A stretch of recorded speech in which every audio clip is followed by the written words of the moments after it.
संसारादचिराद्भवमुक्तः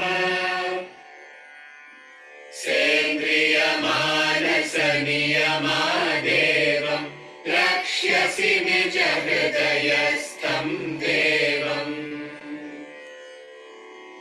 भज गोविन्दं भज गोविन्दं गोविन्दं भज मूढमते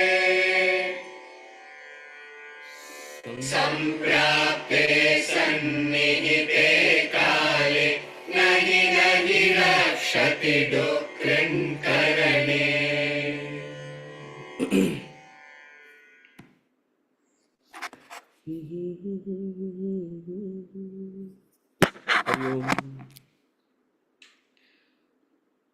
हरि ओम सर। हरि ओम सर।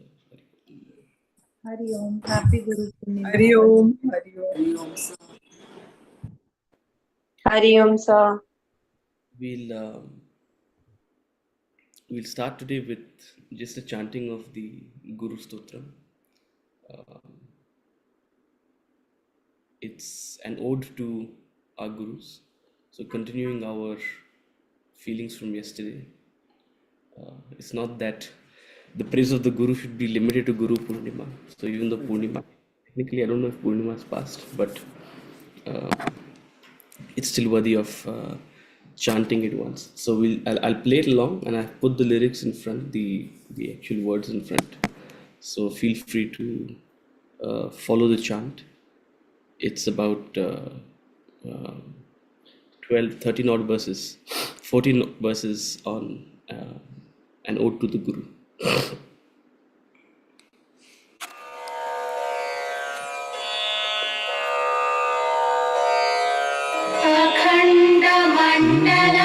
अखण्डमण्डलाकारं व्याप्तं येन चराचरं तत्पदं दर्शितं येन तस्मै श्री गुरवे नमः। अज्ञानतिमिरान्धस्य ज्ञानाञ्जनशलाकया चक्षुरुन्मीलितं येन तस्मै श्री गुरवे नमः। गुरुर्ब्रह्मा गुरुर्विष्णुः गुरुर्देवो महेश्वरः गुरुरेव परं ब्रह्म तस्मै श्री गुरवे नमः। स्थावरं जङ्गमं व्याप्तं यत्किञ्चित् सचराचरं तत्पदं दर्शितं येन तस्मै श्री गुरवे नमः। चिन्मयं व्यापि यत्सर्वं त्रैलोक्यं सचराचरं तत्पदं दर्शितं येन तस्मै श्री गुरवे नमः। सर्वश्रुतिशिरोरत्न विराजितपदाम्बुजः वेदान्ताम्बुजसूर्यो यः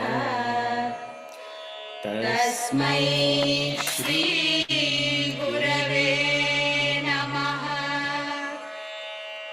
चैतन्यः शाश्वतः शान्तः व्योमातीतो निरञ्जनः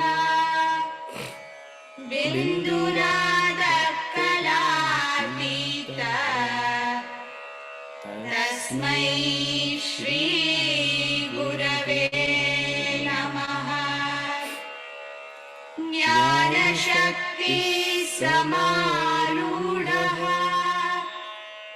तत्त्वमाला विभूषितः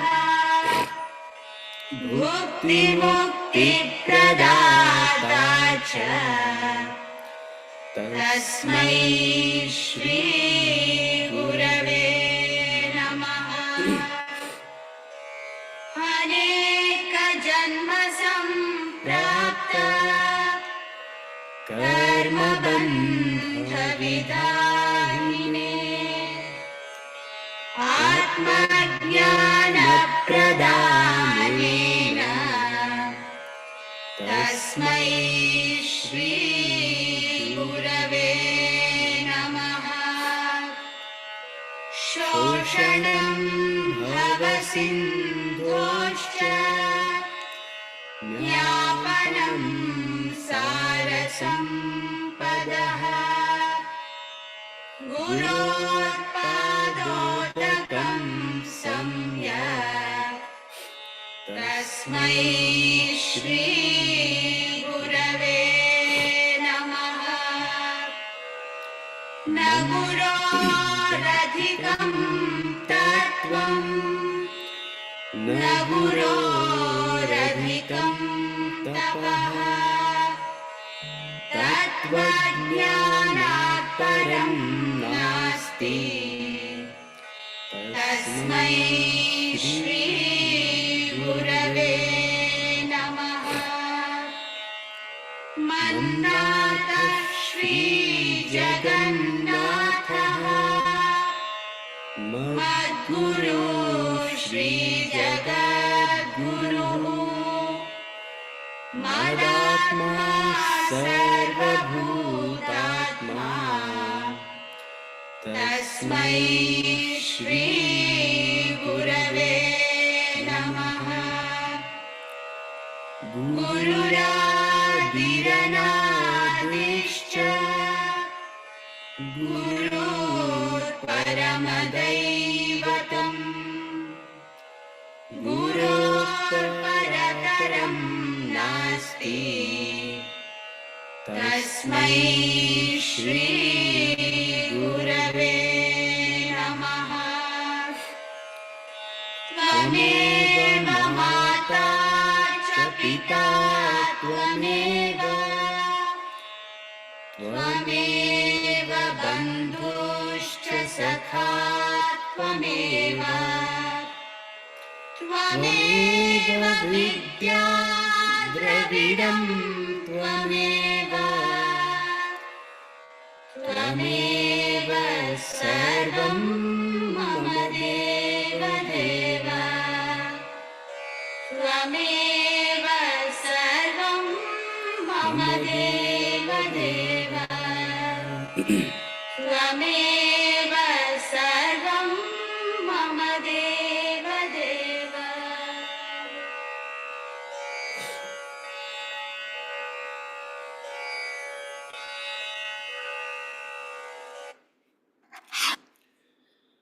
So,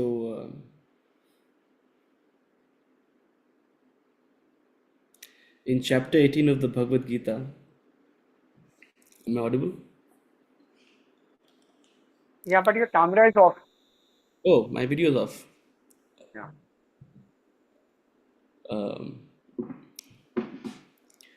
In chapter 18 of the Bhagavad Gita, towards the end, some of you who've just been with us in the Gita class are familiar with this. So the Lord says, the dearest devotee, the best devotee, my closest, is one who teaches this knowledge, who's a guru. So guru is the closest to the Lord. That's what the Lord says.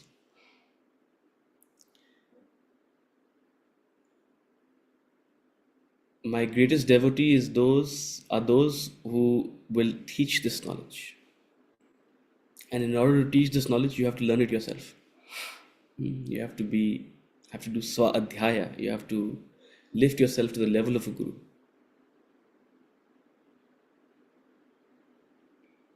It's an unbroken lineage of innumerable individuals who have lifted themselves, who have raised themselves from ignorance and shared with the following generation in all honesty, without any dilution or pollution of the knowledge. In essence, this knowledge has trickled down from generation after generation only because of this Guru Shishya Parampara. And this Parampara, what I'm trying to say is that this Parampara is essential, and it has sustained itself only because individuals have chosen to lift themselves up. Gurus are not gifted by nature. Individuals rise to the occasion to become gurus through their own learning. The best gurus are the best teachers.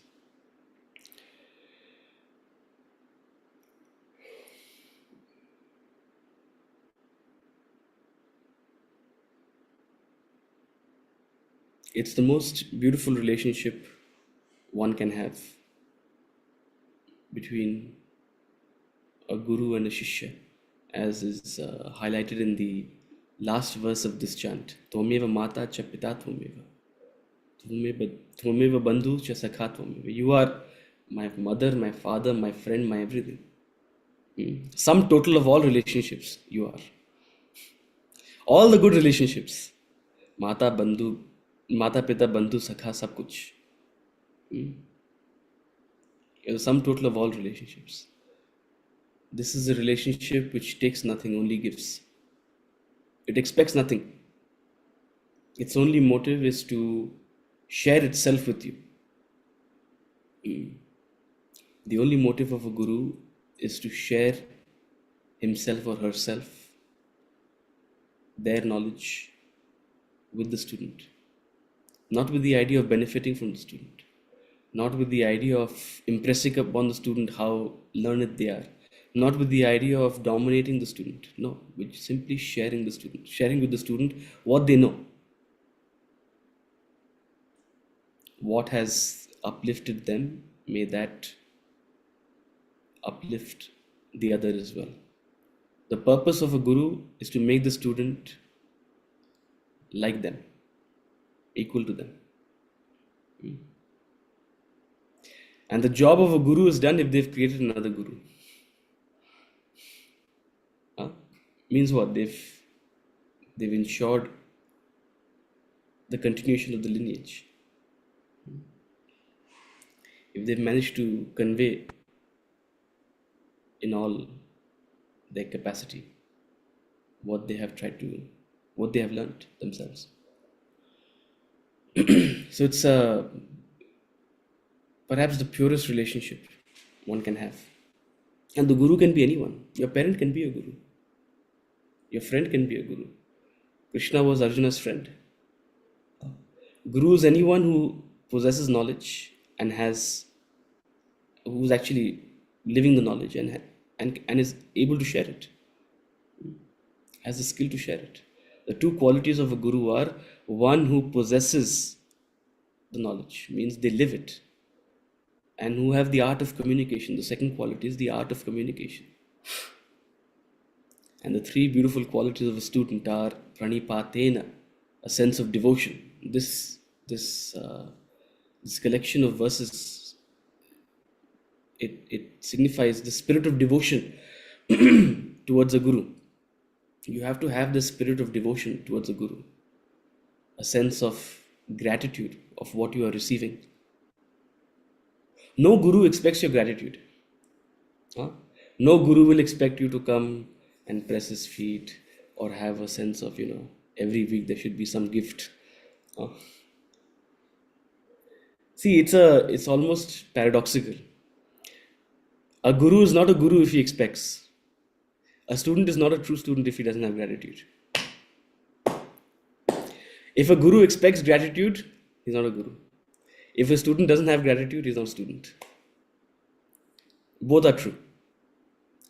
So if a guru expects the students to have gratitude, khatam. You should be grateful. How much you are learning. Finished. But if a student doesn't have gratitude, it means, see, suppose I come and gift you 1 lakh rupees. Huh? Suppose I come and gift you 1 lakh rupees. Prachi, here's 1 lakh rupees. Why are you giving me 1 lakh rupees? Feel like it. Huh? I feel very generous. What will you have? First of all, you'll be shocked. Huh? And then you'll be like, oh my God. Funny guy, this Utsav, man. But theek hai yaar, I'm so thankful. You know. Then you'll tell your husband, listen, we should call Utsav to all our occasions, we should invite him over. We should have all sorts of things. I'll always be on you. You'll have a sense of gratitude for me. Why will you have the gratitude? The question is, why will you have the gratitude? Am I right to say you'll have gratitude for me if I give you 1 lakh rupees? Yeah, of course. Some people, 1 lakh is, okay, 5 lakhs. I'll give you 5 lakhs. Huh? They say there's some things that money can't buy. Let's see. I give you 5 lakh rupees. Will you have gratitude for me? Will you be grateful? And no, I have no expectations from you. I'm giving you 5 lakhs without expecting anything from you. I don't want your patronage. I don't want anything. And I don't want you to say good things about me. My question is, why will you have gratitude? because I feel I received something. Huh? Like I received something now, so I have gratitude. You'll feel a Or whatever you're giving may be of use to me. Not only I've received something, but I received something I value. I value money. That's why I have gratitude. See, someone will give a hand-me-down gift. Huh? I'll come and gift you a vase that I received on my birthday from someone else. You'll be like, what is this vase here? In front of me, though, you'll say, thank you, so pretty. And then you'll say, what is this vase here? Huh?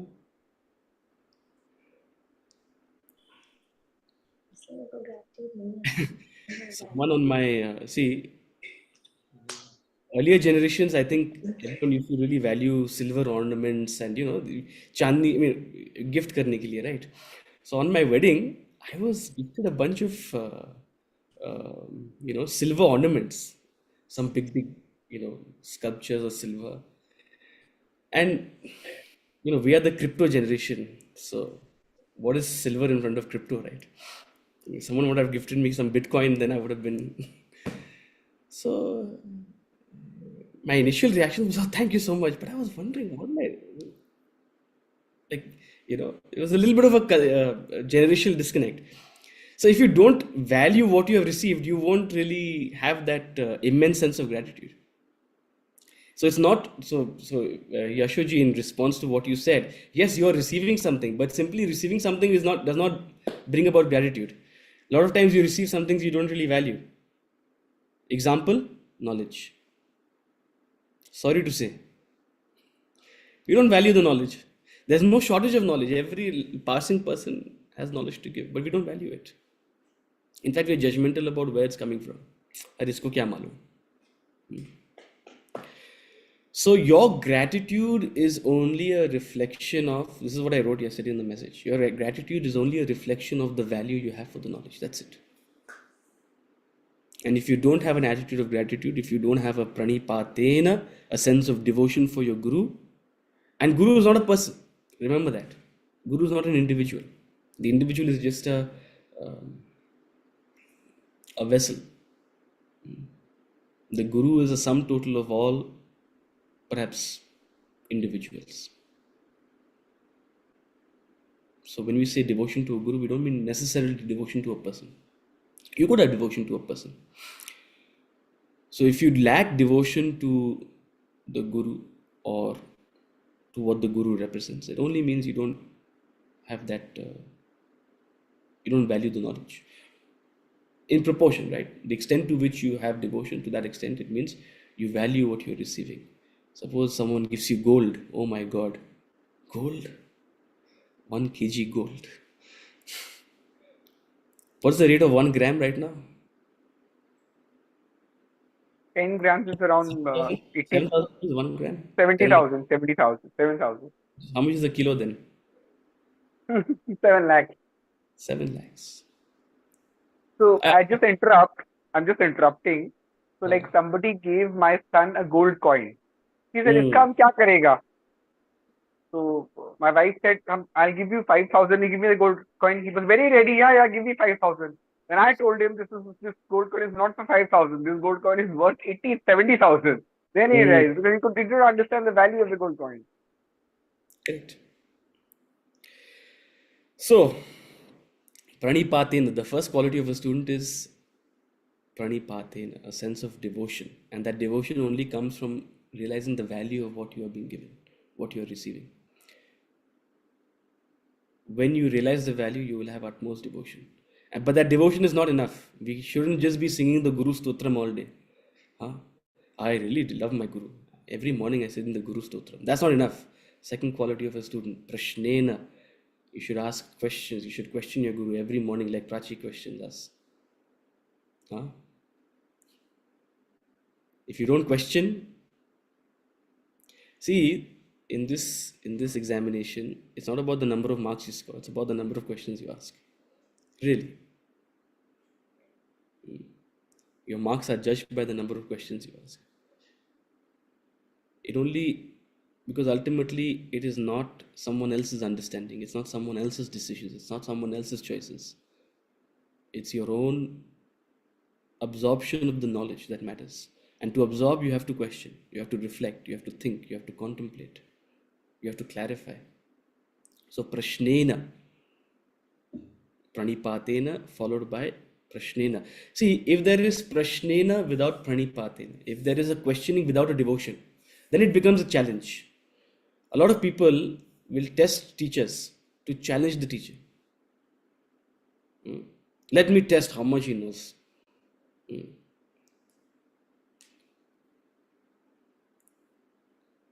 So you'll ask a question with the intention of possibly embarrassing the person or confusing the person, confusing the teacher. That is prashnena without pranipatin. That is questioning without devotion. You don't question to see. Students also question with different intentions. Some students question to challenge the teacher. Some students question to show how much they know. They'll give a slight reference. Sir, when I was reading the Brihadaranyaka Upanishad, what is the need for that statement? Only to convey that you have read the Brihadaranyaka Upanishad.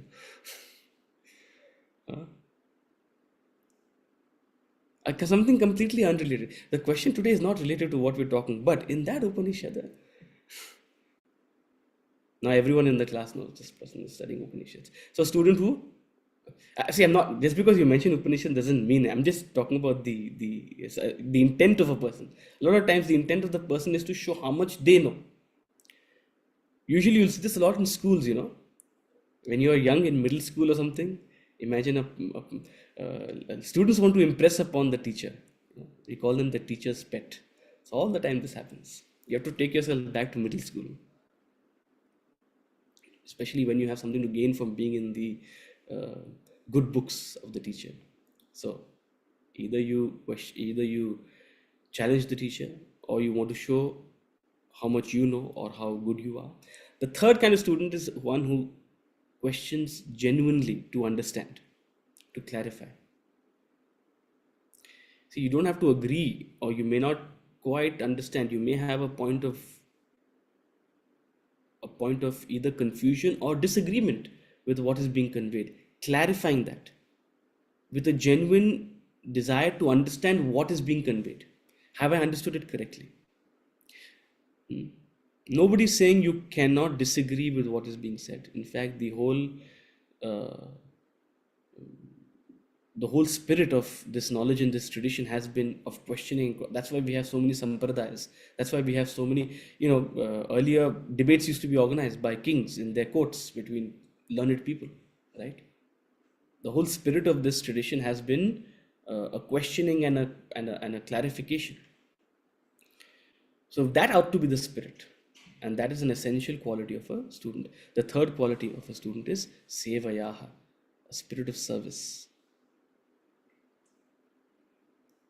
A spirit of service.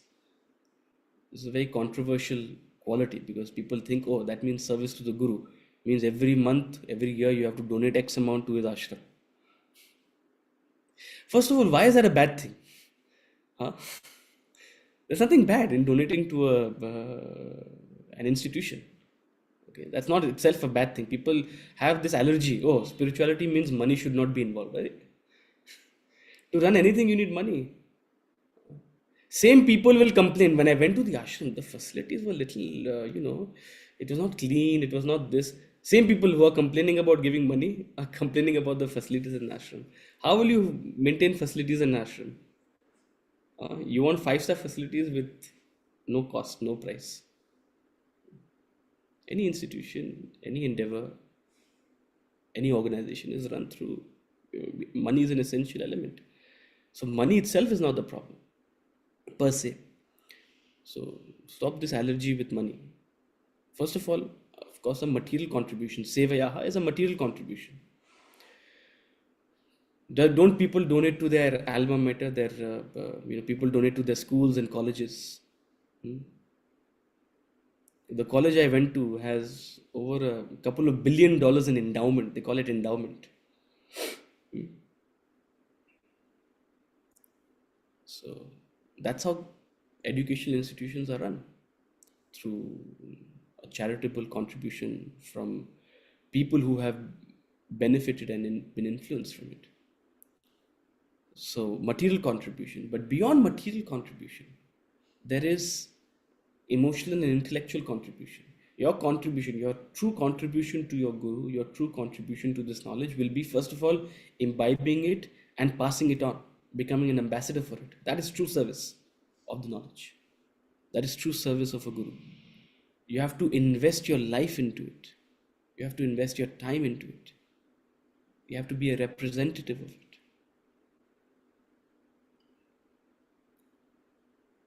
So it's a burden upon the student.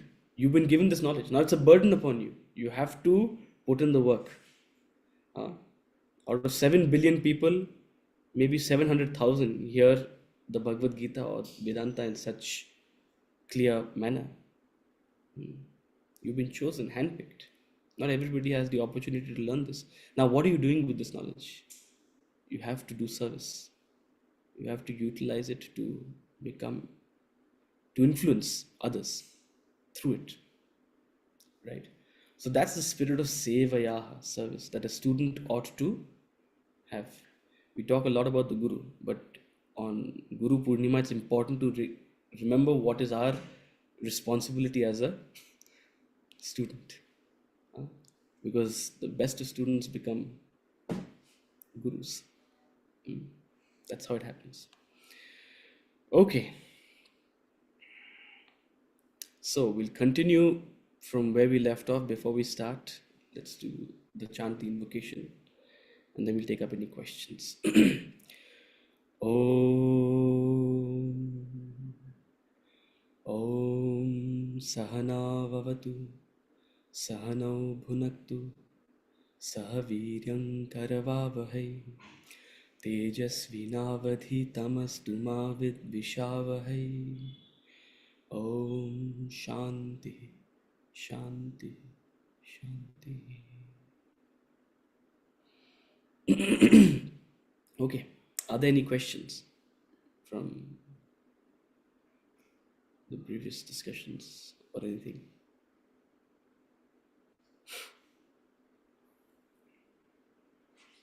So I have one question.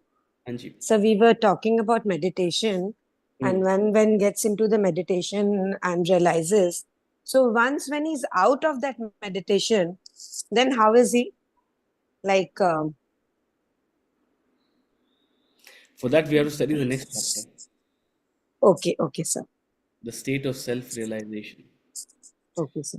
See, but if you have to give an analogy, every analogy has its limitation, right? So we often compare enlightenment, which is the purpose of meditation. Through meditation, you attain enlightenment. Through sustained, not that every time you meditate, you attain enlightenment. Through sustained meditation, the rare meditative person attains enlightenment. So I'm assuming you're talking about that. A person who through meditation has attained enlightenment and then Yes, wakes yes, sir. and then says, Comes back to the normal life. smells Yeah. the coffee, as they say, right? So then comes back to, so the way they compare it is, so we've often equated enlightenment with waking up from a dream. It's like waking up from the dream state to the waking state. The only difference out there is that the waking world is different, the dream world is different. Here we are talking about someone who's getting enlightened and coming back to the same world, meeting the same people, doing the same things, going to the same job. Imagine if you had the opportunity to go back after you've woken up, go back into the dream. Consider that possibility. It's not possible. Sometimes we wish it's possible, especially if you're dreaming of being on a holiday. Oh, I wish I can go back into my dream. It's not possible. But intellectually consider that. So, of course, this analogy has its limitation. This is the limitation.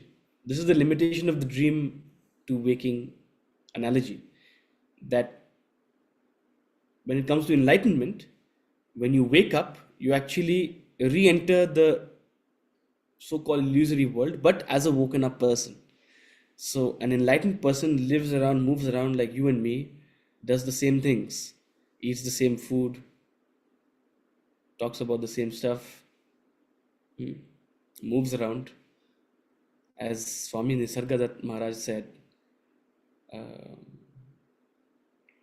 before enlightenment, I slept, ate, worked. After enlightenment, I slept, ate, worked.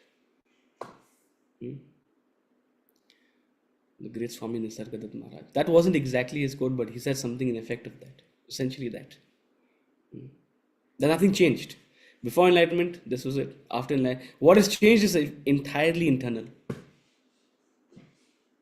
What has changed is entirely internal. Now you may say, इसका क्या फायदा? तब क्या बदला? हाँ, तब तो कुछ बदला ही नहीं, ऐसी बात नहीं है. देखिए, as you grow, don't you appreciate your growth in understanding of the world? Don't you appreciate your growth in your worldview? Don't you appreciate your growth in your insight? Imagine if you were in this adult body with a child's mind. Suppose you were moody and cranky and had, a very rudimentary understanding of the world in this adult body versus an adult's understanding in this adult body. It's a whole world of the body being the same, right? So there's a big difference in your internal state, right? With each experience, with each passing year, with each phenomenon, you grow in your worldview, as they call it. So think of this as a tectonic shift in one's internal state. It's a paradigm shift. The way in which you see, the way in which you relate to yourself, the way in which you relate to your own mind. See, words can't grasp it. You can't put it in words. You can't put it in words. But the next chapter gives an idea of what is his internal state. Right? The next chapter will talk about the internal state of a self-realized person. What is happening inside? Outside, as we've said, nothing changes. Bahar se, ekdam the same. It's not that suddenly he becomes more handsome.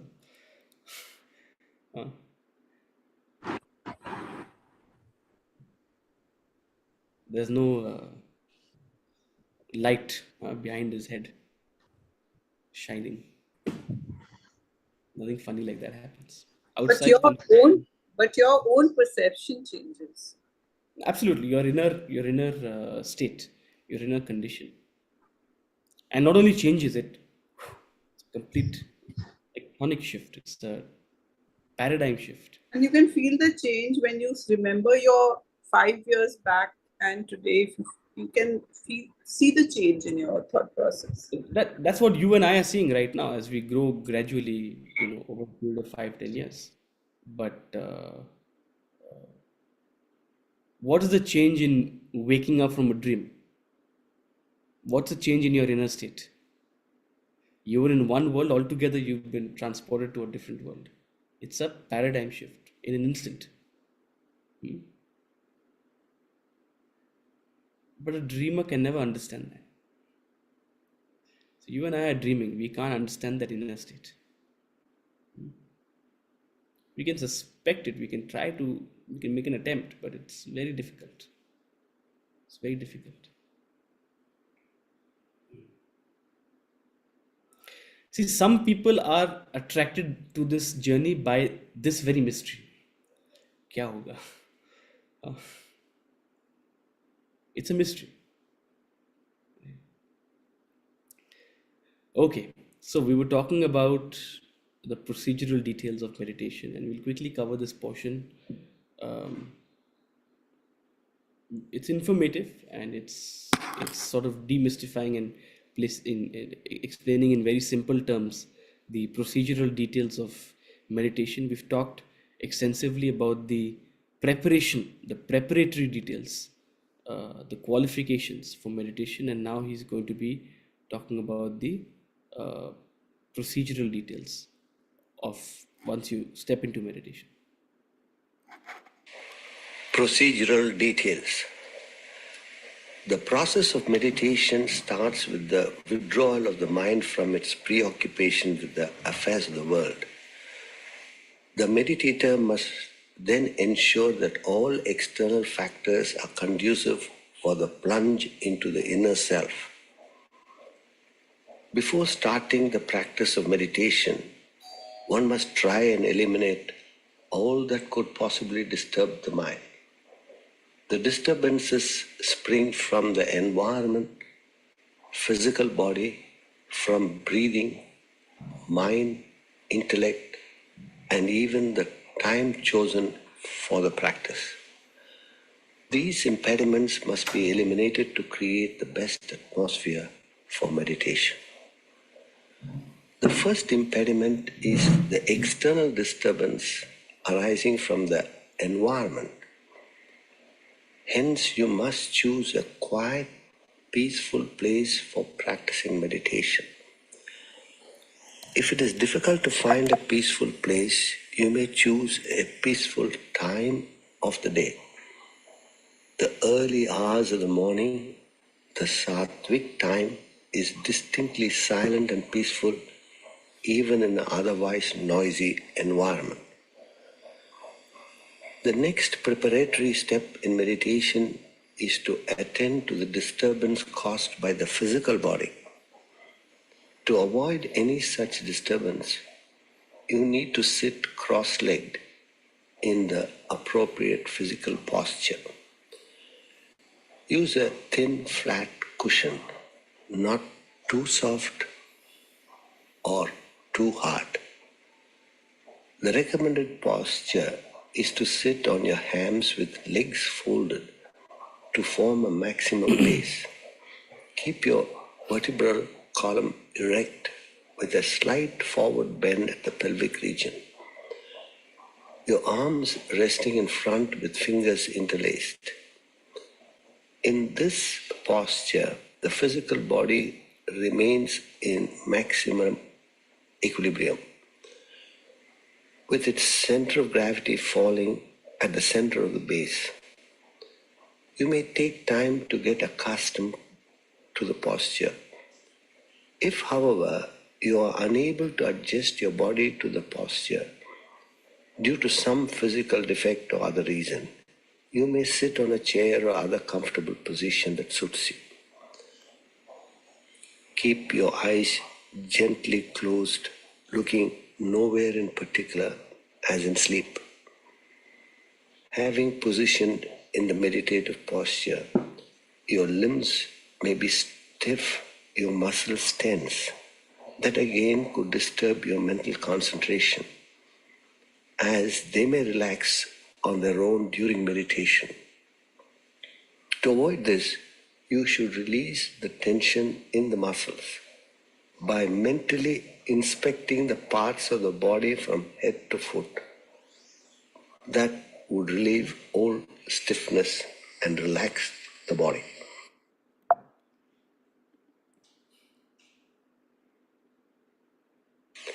Needless to mention, the relaxation of the physical body will not be effective unless your body has been kept in perfect fitness prior to meditation. That would require regular physical exercises, asanas, practice of yogic postures, and pranayama, breath control. So, do notice in these 4 or 5 paragraphs, even prior to discussing anything procedural, he's talking about the preparation. So far in the preparation, we've talked about the biggest. See, meditation is all about, in order to achieve a meditative state, in order to achieve single pointed concentration. The definition of meditation is the art of concentrating the mind on a single thought to the exclusion of all thoughts. I repeat, meditation is the art. First of all, it's an art. It's a skill of what? Concentrating the mind on a single thought. It's a single pointed focus to the exclusion of all thoughts. Now, to be able to achieve that, you have to avoid disturbances. First and foremost, the biggest impediment, the biggest disturbance comes in the form of your own mind.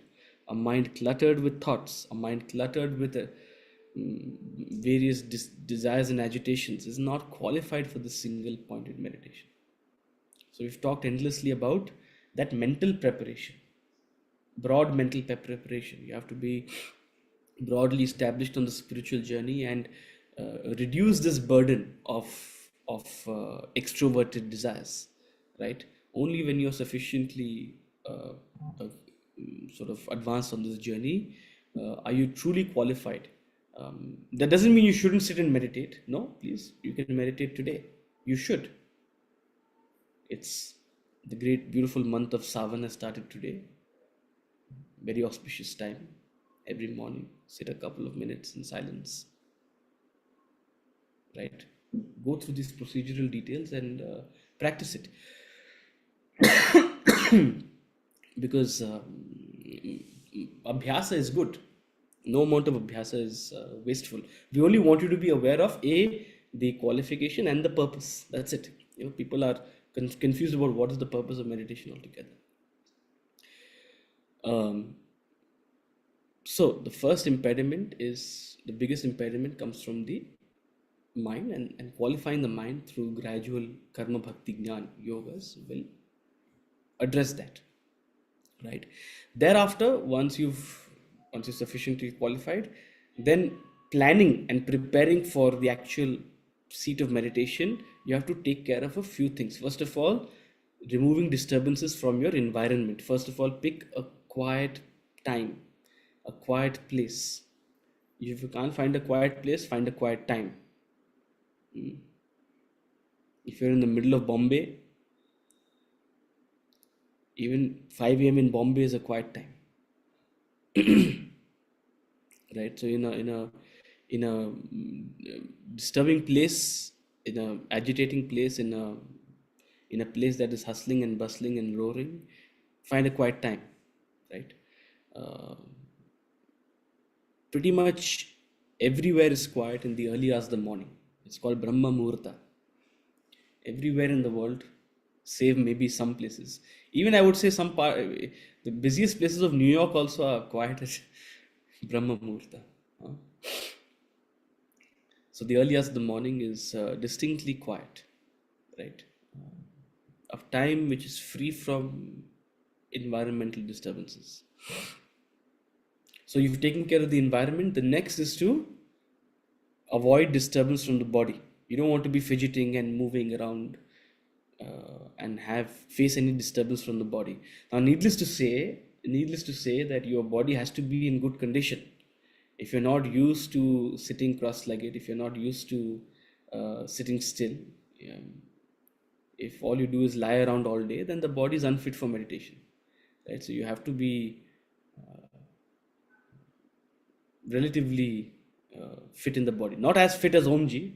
Omji set the bar too high. But if you are able to achieve 50% of Omji minimum, so a body that is reasonably fit through regular exercise, asana, pranayam, yogic postures essentially. Now he recommends a certain posture for meditation. Now what is this posture for meditation? You want to form a maximum base. You want to form a firm base which is not easily disturbed, right? Which is stable. So for that you fold the legs. So we are all familiar with this. Being born in India, we are all familiar with the folded legs, right? Again, that comes in several forms. There's a simple folded legs. There's a advanced Padmasana. It doesn't have to be that complicated. You know, sometimes people get really obsessed with, oh, I want to put both my feet on both my thighs and sit in Padmasana. That's not necessary. Whatever you're comfortable with, sit in that cross-legged position. Most of us have lower back problems nowadays because we don't exercise our glutes and we're not moving. So naturally, when we sit in this posture, either our back is hunched or our lower back starts paining, right? So for those of us who have that lower back issue, take a small, thin, you must have done it in yoga if you'll go for yoga classes. Take something like a cushion or something and just put it below your hips, right? So just sit on it a slightly elevated seat. That's it. The slight elevated seat will allow you to sit comfortably without strain on your lower back. So having sit like this, keep your back straight and bend slightly forward, right? So this is the broad posture. And then what about the internal state then? Okay, fine. So now interlace your fingers and keep your palms in front. Close your eyes. Now again, people get very intense with this eyes closing. They suddenly start focusing very intently between their eyes, in the jnana chakshu, almost to a point where it gives a headache. Not only do they close their eyes, but they intensify and try to focus on a point in between their eyes. That itself will give you a headache. You don't have to do that. Okay, when you close your eyes, just gently, you don't have to focus anywhere. Just place your gaze and bring it to a point in front, and that generally coincides with sort of a place between the nose, between the eyebrows, but you don't have to really strain and concentrate on it, right? The idea, please remember, the idea is to avoid disturbance. So anything that disturbs, anything that agitates is not needed, right? So keep your eyes gently closed and then mentally go through your entire body, head to toe, and relax each and every muscle. Just take a second, take a moment to make sure that there's no tense muscles. There's no, if there's any tension, adjust it, release that tension, right? So you want to make sure that the body is relaxed, because otherwise, in between the meditation, there will be the need to relax it. There'll be a disturbance, right? So that's broadly, at least on the physical level, what is the requirement. Needless to say, none of this will be possible physically also if you are not regularly exercising, if you're not reasonably fit. You don't have to have six-pack abs and a body fat percentage of less than 10% or anything. There's no such hectic qualification. You have to be reasonably fit, right? So this would require pranayam and asana. He talks about pranayam and asana, particularly about pranayam right now. What is pranayam? Pranayama tunes up your breathing. Proper controlled breathing is conducive to mental equanimity. When your breathing is properly regulated, it is easier to keep the mind peaceful. Conversely, when your breathing is hard, especially after a long run, it would be difficult for the mind to remain calm and composed. Pranayama is a simple technique of breathing practiced as follows. With the little and ring fingers of your right palm extended and the other two folded, press the thumb against your right nostril and inhale slowly through your left. When you have inhaled fully, close the left nostril with the two smaller fingers. With both nostrils closed, hold the breath. After holding the breath for a while, keep the left nostril closed and inhale slowly through the right. After exhalation is complete, keep the air out with both nostrils open. These 4 steps form the first half of pranayama. Inhaling, holding the breath inside, exhaling, and keeping the breath outside. For the second half of pranayama, follow the same procedure in the reverse direction using your left palm. With the fingers of your left palm arranged in a similar manner, press the left thumb against your left nostril and inhale through your right. After inhaling fully, close your right nostril with your 2 smaller fingers. With both nostrils closed, hold your breath. After holding the breath for a while, keep the right nostril closed and exhale slowly through the left. After exhalation is complete, keep the air out with both nostrils open. With this, the second half is complete. Thus, one round of pranayama consists of 8 steps. Pranayama is merely an exercise for the lungs, with no spiritual connotation. It is false logic to claim that control of breath can control the mind. The gross cannot control the subtle. The truth is just the opposite. Control your mind, your prana, breath will be controlled. See, I'm going to bring some mathematics into this. Not even mathematics, simple logic. There's a saying in logic, the converse is not true. The converse is not true. Those of you who are familiar with math will understand what I'm saying. Pranayam is a exercise for the lungs, right? It's not an exercise for the mind. Okay. One who is a yogi, one who is a established yogi in the path of yoga, generally is qualified at pranayam, is good at pranayam, right? A yogi is good at pranayam.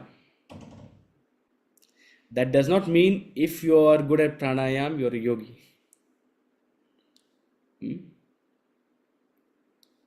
Or one who is established in yoga is good at pranayam, has good control over their breath, a regulation of their breath. You can perhaps hold their breath for long periods of times, has complete command over the breath, has a resting heart rate of 45, 40. Very, very advanced physically as well. But the converse is not true. The converse being, if you have a resting heart rate of 45, it means you're a great yogi. Then all the cyclists, advanced cyclists of the world will be great yogis. The great athletes will be great yogis. The converse is not true. Just because you're great at pranayam doesn't mean you're a very qualified yogi. Also, people believe, oh, if I get very good at pranayam, suddenly some dimag ki batti khulegi and I'll get enlightenment. No, that's not going to happen. So the converse is not true. These are physical exercises which have a very important role, no doubt. That's why we're talking about it. In the most advanced step of meditation, we're talking about pranayam because it's very important. It's very important to be good at pranayam.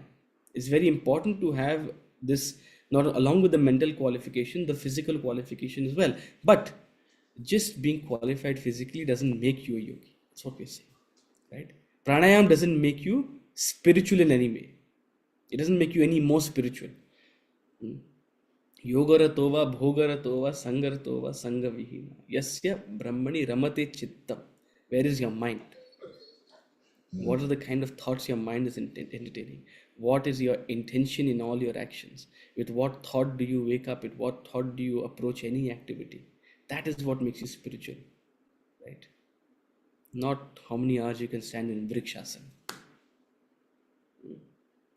See, by that, I was a lot more spiritual 10 years ago than I am today. If that's the qualification for, I could do handstand. It doesn't work that way. Pranayam is very important, but the gross cannot control the subtle. Please remember this statement. It's a law of Vedanta. The gross doesn't control the subtle. Means anything gross doesn't determine, doesn't qualify, doesn't control a subtler aspect. The level of spirit, the level of mind is subtler than the level of body. Something physical, something bodily cannot control what is emotional or spiritual. Please understand that. Now, coming back to meditation. Now, reverting to the seat of meditation with effective relaxation of the muscles and a little pranayama, your body and prana breath are set for meditation. The next source of disturbance is the mind itself. Some thoughts may linger and disturb your mind. Let your intellect examine the mind and keep it vacant of thoughts. If, however, they enter the mind, gently dismiss them. When the mind is... This itself is a skill. Sometimes if your mind, some thoughts enter your mind, that itself agitates you. The capacity to watch a thought pass. Very important skill of the intellect. It requires a lot of detachment. Sometimes very negative thoughts will come. Sometimes very unnecessary thoughts will come. In fact, your deepest, darkest, dirtiest thoughts will come in your mind when you try to quieten it.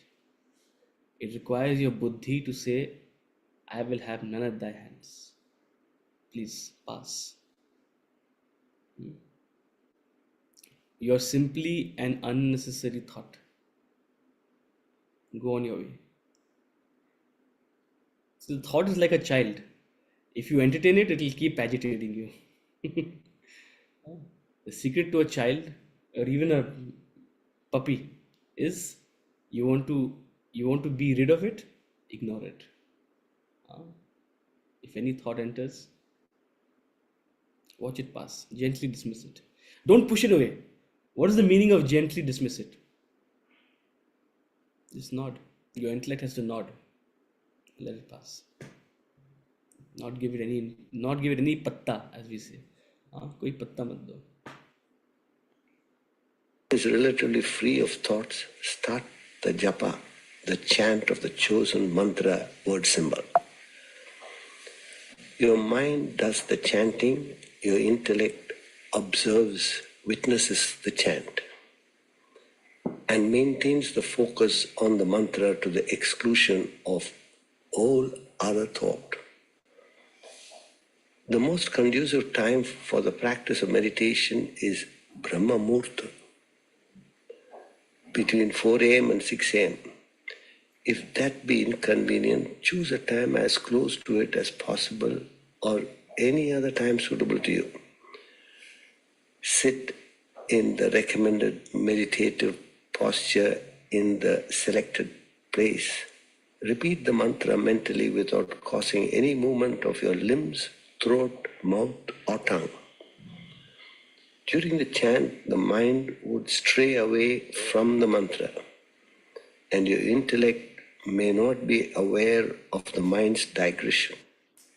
For the intellect to effectively hold the mind's concentration on the mantra, you may use a japamala, rosary, for the chant. The technique of telling the beads with the rosary is common to most religions. The japamala has beads strung together in a single cord with a little space between the beads to facilitate its movement. One of the beads is designed to protrude from the rest. The protruding bead is known as meru. In meditation, you suspend the mala rosary from the ring and little fingers held together. Hold a bead with the tips of the middle finger and thumb. Let your index finger stick out of the rest. With the mala positioned thus, rest your palm on the calf muscle on the same side of the body, and the other palm on the other thigh. With each chant of the mantra, turn the bead with your middle finger in the clockwise direction, that is, towards your body. Let the chanting synchronize with the rotation of the beads. Proceeding thus, you will reach the Meru. At that point, turn the mala in the opposite direction without disturbing your posture or opening your eyes, and continue the chant with the rotation of the beads. The moment your mind wanders away from the chant, the rotation of the beads stops. You then feel a jerk. That alerts the intellect to put the mind back into meditation. In the initial stage of meditation, you may choose to chant aloud. Even keep your eyes open. As you advance in the practice of meditation, you would feel more comfortable to chant mentally with eyes closed. You practice meditation every morning after adequately preparing the mind. Continue the chant until you bring it to mental whispers. Allow the chant to die away in silence. The silence does not remain for long. Thoughts would prop up and disturb the silence. That indicates you have done enough for the day. Following this procedure daily, try to elongate the period of silence. You then dwell deeper into it. Ultimately, in the depth of that silence, the Supreme Self reveals itself. So, some very practical and simple procedural details. On one hand, demystifying this process. On the other hand, also indicating what is essential. So, of course, the technique of the beads is a very practical process which has happened for thousands of years across religions. In fact, not just in Hinduism, but you have in other religions itself, people who are in a meditative state are using beads in some form or the other, right? So here he talks about very simply in terms of how to use this technique of using the japamala, the beads. Thereafter, he is talking about the actual chanting. So initially, when you start meditation, you have to chant. You will want to chant aloud because it helps keep awareness of the chant, right? Eventually, that chant will become more quieter and quieter. Eventually, it will just be a mental chant as you become more adept at meditation. And it's not that, okay, once you meditate, immediately you attain enlightenment. No, it has to be a sustained practice. It may take years and years and years before you attain anything insightful. But how do you continue? How do you know what is enough for you? So he indicates an important statement. He says, after you continue the chant and bring it to mental whispers, that chant dies away into silence. Now, for different people, that silence will remain for a certain period of time. Initially, the silence will not remain for long, right? And the thoughts will come and disturb you. It might be just a minute, not even a minute, a couple of seconds, right? So when that moment arises, that means you're done for the day. It's enough. It's an indication that you shouldn't do more. The idea is if you keep practicing regularly, your goal should be to elongate this period of silence, right? And there only comes a sustained practice.